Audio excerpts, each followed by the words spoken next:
ओम साईराम। लक्ष्मी कुमारी पुलपा का चैनल में आपका स्वागत है। इस चैनल के माध्यम से हम श्री शिरडी साई बाबा का सत्संग कर रहे हैं। इस एपिसोड में हम रंगों के त्योहार होली के अवसर पर बाबा का दिया हुआ संदेश को समझेंगे। बाबा के साथ इस त्योहार को मनाने के लिए सभी धर्मों और क्षेत्रों के लोग शिरडी आते थे। बाबा ने सभी का समान प्रेम और स्नेह से स्वागत किया और अपने भक्तों के साथ उत्सव का आनंद उठाया। रंगों की प्रचुरता और विभिन्न फूलों की खुशबू ने वातावरण को मनमोहक बना दिया और बाबा की उपस्थिति में भक्त मंत्रमुग्ध हो गए। बाबा का हर एक कार्य उनके भक्तों के लिए एक सीख है जो हम भक्तों पर गहरा प्रभाव डालता है। उनकी शिक्षाएं और कार्य दुनिया भर में लाखों भक्तों को प्रेरित कर रहे हैं। आइए होली के शुभ अवसर पर बाबा का दिया हुआ महत्वपूर्ण शिक्षा को जानेंगे। श्री साई सरोवर नामक बाबा से संबंधित एक पुस्तक में 1911 में होली के अवसर पर हुई एक घटना के द्वारा बाबा हमें यह सीख दे रहे हैं।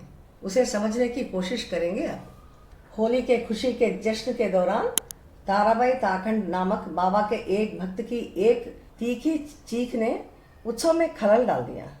हर कोई यह देखने के लिए दौड़ा कि क्या हुआ था। तभी देखा कि एक बकरी का बच्चा तड़पते हुए बेहोश हो गया था। उस दिन की भीषण गर्मी को उस बकरी के बच्चे ने सहन नहीं कर पाया और तड़पते हुए बेहोश हो गया। यह दृश्य ने ताराबाई को विचलित कर दिया और जोर से चिल्लाते हुए उस बकरी को अपने गोद में लिया था और जोर जोर से रोना शुरू किया। यह घटना से शिरडी के लोग बहुत विचलित और दुखी हो गए। यह शिरडी वासियों का दया और मानवता को दर्शाता है।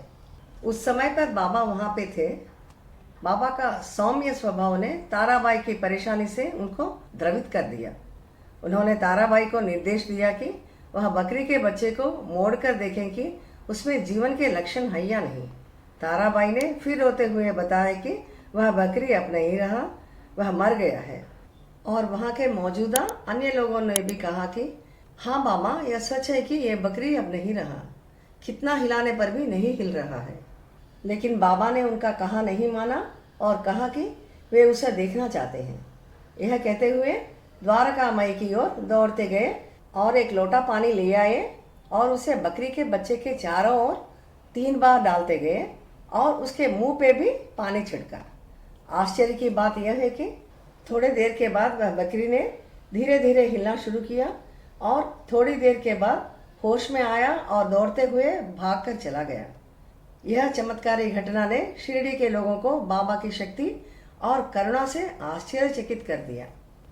बाबा ने अपने कार्यों से जीवन के सच्चे सार और विश्वास की शक्ति का उदाहरण प्रस्तुत किया।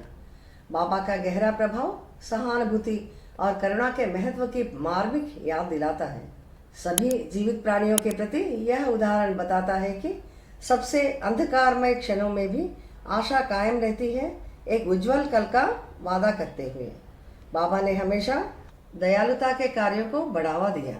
आइए हम सभी बाबा के बताए गए उदाहरण का अनुकरण करें। हमारे साथी मनुष्यों और दुनिया के सभी प्राणियों के प्रति दया, करुणा और सहानुभूति से बर्ताव करें। हमारे से जितना हो सकता है उतना सहायता करें और बाबा का आशीर्वाद प्राप्त करें। आइए अगले एपिसोड में फिर मिलेंगे बाबा के एक और अद्भुत आशीर्वाद के साथ। ओम साईराम।